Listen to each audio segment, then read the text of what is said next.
আমার সোনা চাঁদের কণা, আর কি কি বলবো। ডাক্তার উকিল তো নয়, তোকে মন্ত্রী বানাবো। মন্ত্রী বানাবো রে, তোকে মন্ত্রী বানাবো। তারপরে চার পুরুষ বসে বসে খাবো। মন্ত্রী ছেলে হলে শিল্পপতি হওয়া যায়।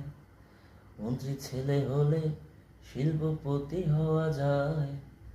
আর মন্ত্রীর বাবা হয়ে গোটা দেশটা চালাবো।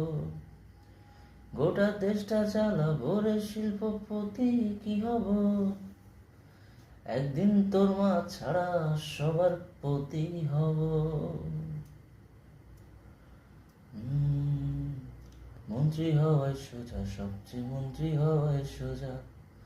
আর পড়াশোনার বালায় নেই শুধু ফন্দি ফিকির খোঁজা। মন্ত্রী হলে আমলারা তোর করে দেবে কাজ। তোর কাজ শুধু ধরা জনদরদি সাজ।